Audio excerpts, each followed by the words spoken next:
Saudações para todos, sejam bem-vindos à minha terceira aula de prospecção sísmica 1. Para aqueles que não tiveram oportunidade de ver a primeira e a segunda aula, façam o favor de ver, porque é importante para acompanhar a dinâmica das nossas aulas. Hoje vamos falar de um tema diferente, vamos falar sobre o método sísmico de reflexão e refração. Nós já sabemos que o método sísmico se fundamenta na propagação das ondas sísmicas ou então elásticas, e essas ondas, ao se propagarem em subsuperfície, podem sofrer o fenômeno de reflexão ou então refração. Com isto, o nosso sinal vai ser transmitido para o nosso receptor, ou seja, será captado pelo nosso receptor, e este receptor poderá mandar para o sismógrafo, que a posterior poderia gerar um sismograma, conforme a ilustração número 2. Com isso, nós podemos tirar ilações sobre o comportamento da subsuperfície. De que forma? Com a informação que nós obtemos sobre a propagação das ondas em subsuperfície, nós conseguimos determinar a densidade e a velocidade das camadas em subsuperfície. E sabendo a densidade e a velocidade, nós já sabemos que tipo de rocha e tipo de comportamento geológico nós temos nesta profundidade. Nós sabemos que o método sísmico de reflexão e refração trabalham com conhecimentos da física, ou seja, da ótica geométrica, só que os conhecimentos da ótica geométrica são idealizados, que torna difícil a sua aplicabilidade com uma certa certeza. Então, o que é que se faz para que seja possível aplicar esses conhecimentos, mesmo sendo ideais, na sísmica? Nós assumimos certos comportamentos da geologia que na realidade não existe. Como assume-se que a geologia tem superfície com camadas e espessuras constantes, nós assumimos também que os mergulhos também são constantes e assumimos de forma hipotética que a descontinuidade lateral não é tão acentuado como na verdade é. Né? Então, são conceitos que não correspondem com a realidade, mas tem que se assumir por uma questão de facilitar a aplicabilidade desses conhecimentos. Os métodos sísmicos de reflexão se dividem ou então se fundamentam em dois, né? Que é o método sísmico de reflexão e o método sísmico de refração. Vamos poder desbruçar de forma mais pormenorizada sobre os dois métodos, no sentido de perceber, né, a funcionalidade de cada um. Nós já sabemos que a sísmica tem a ver com a propagação das ondas. E essa propagação das ondas tem que ser captadas, né? Isso já nós estamos claros.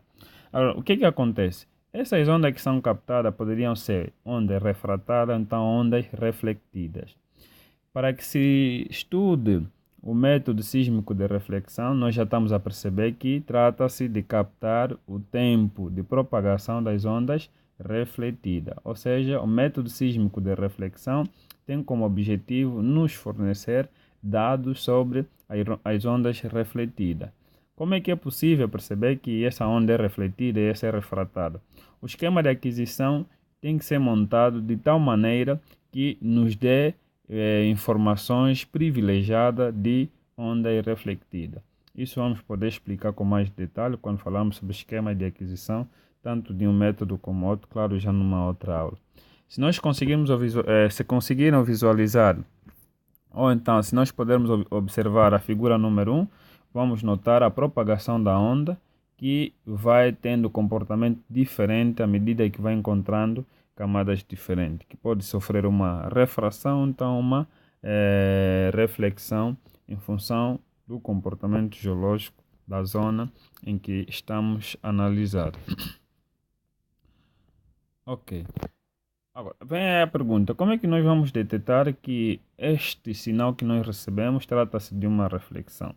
Extremamente importante essa questão porque, na verdade, nós temos que nos fundamentar nos princípios de Fermat. Ou seja, se nós analisarmos o tempo que a onda que incidiu no P e viajou até o ponto B, e a onda que incidiu no R e viajou até o ponto B, vamos perceber que o tempo que a onda leva para viajar de A, R, RB é muito mais curto em relação ao tempo que a onda leva para viajar de A a P e PB. Isso nos leva a concluir que o que sofre a reflexão é o que passa pelo ponto R, que nos faz chegar à conclusão mais uma vez de que a nossa reflexão será então aquela onda que atravessou o ponto R, segundo o conhecimento de Fermat, que diz que a onda sempre percorre o caminho mais curto possível. E nós sabemos que quando se trata de propagação das ondas, estamos a falar de várias, de 4 ondas fundamentais, mas destacando a onda P e a onda S. Mas nós sabemos que a onda P, por ter as partículas vibrarem na mesma direção de propagação, eles tendem a chegar rapidamente para os nossos receptores. Por isso que são as ondas mais importantes quando se trata de estudo de aquisição sísmica. Então temos aí a fórmula de Fermat, que mais uma vez confirma aquilo que eu já estava a dizer. Bem, aqui nessa ilustração, mais ou menos para confirmar aquilo que eu já disse, temos a fonte sísmica na imagem número 1 e temos o receptor. À medida que nós vamos fazendo o disparo, esses sinais vão viajar para a subsuperfície e vão sofrendo reflexões em função da camada que apresenta uma diferença em termos de comportamento geológico, e isso que nós chamamos de impedância acústica vai provocar a nossa reflexão. E essa reflexão pode ser estudada pela lei de Snell, como também já me referi, e a partir dessas observações nós podemos utilizar as leis de matemática, por exemplo, a lei de Pitágoras, e vamos chegar a esta fórmula, então a esta equação, que chamamos de equação geral de reflexão.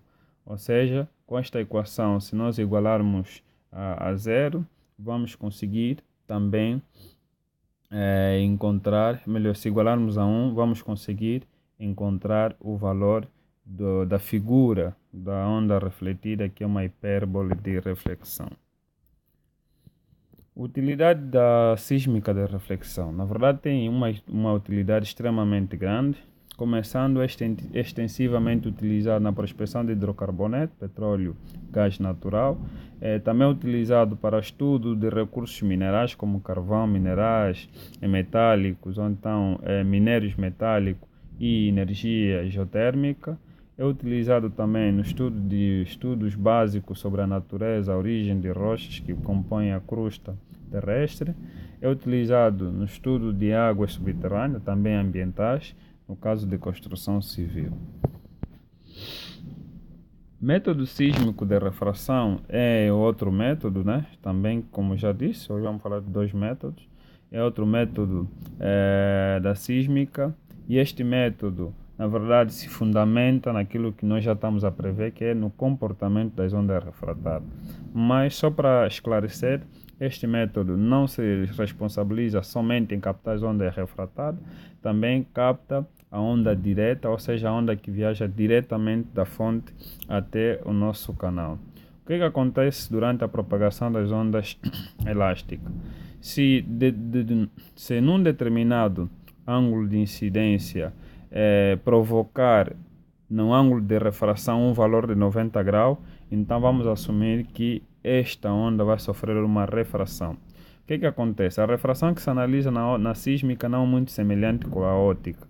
Na sísmica nós chamamos a refração quando a onda encontra uma superfície de separação entre os 2 meios, e esta onda vai se propagar na superfície de separação, ganhando já nome de onda frontal, então onda de cabeça, e à medida que vai se propagando, nós já sabemos, segundo o princípio de Huygens, vai criando frente de onda, e essas frentes de onda que se comportam como uma nova fonte, e essas fontes que criam outras ondas podem sofrer tanto a reflexão como a refração. E esse sinal é que vai ser captado pelo nosso dispositivo, ou então pelo nosso canal. Essa informação vai ser importante, porque vai nos servir também para tirar certas ilações sobre o comportamento da subsuperfície. Em suma, nós temos aí a equação da onda refratada, que também vai ser determinada pelas equações matemáticas, que pode ser analisada segundo essa figura, aplicando alguns princípios matemáticos extremamente básicos, e conseguimos perceber de onde provém a fórmula aí ao lado que representa o método de refração. A utilidade do método sísmico de refração não é assim tão grande como o método sísmico de reflexão, porque na verdade este método só vai nos ajudar a determinar as zonas de baixa velocidade, que variam entre 200 a 1500 aproximadamente, e a velocidade média da zona de baixa velocidade. Ou seja, este método em termos de aplicações não tem uma extensão assim tão grande, mas não deixa de ser importante porque se nós não determinarmos a zona de baixa velocidade, podemos ter várias dificuldades na prospecção então, de qualquer recurso numa determinada zona. Para terminar, vamos destacar aqui grandes diferenças entre o método sísmico de reflexão e refração. Começamos que o método sísmico de reflexão, estamos aqui a dizer que analisamos o percurso temporal da onda refletida, já no método de refração analisamos o percurso temporal da onda refratada, ou poderia ser também da onda que viaja, né, na superfície de separação dos dois meios. O esquema de aquisição é mais regular quando se trata do método de reflexão, ou seja, o espaçamento entre o isofone principalmente é um bocadinho mais regular em relação ao método de refração, que o esquema de aquisição apresenta uma certa variedade que lhe diferencia em grande do método sísmico de reflexão. O método sísmico de reflexão também exige grandes equipas, né, porque é muito trabalho que se faz, né? Então é preciso uma equipa muito grande. E já o método sísmico de refração não precisa de equipas tão grandes, porque na verdade não há assim tanto trabalho como o método de reflexão. Também o método de reflexão atinge grandes profundidades, né? Por isso é que é utilizado quando se faz prospecção de petróleo, porque o petróleo na atualidade encontra-se a grandes profundidades. E já o método sísmico de refração encontra-se, estuda zonas superficiais, né? Mais ou menos as zonas que ainda tem uma certa influência da meteorização. Então, essa também é uma das grandes diferenças. Então, se for para estudar petróleo, não daria jeito, porque é um método raso. Pelo menos para Angola não dá, porque na verdade nosso petróleo já não está assim tão na superfície.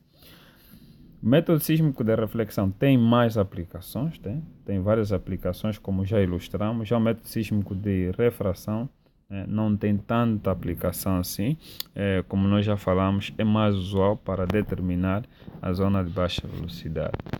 Bem, meus senhores, muito obrigado, né, por terem assistido. Por favor, façam um comentário, partilhem também para poder ajudar outras pessoas. E qualquer preocupação, dúvida, presente que eu teria muito gosto de esclarecer. Então, bye bye.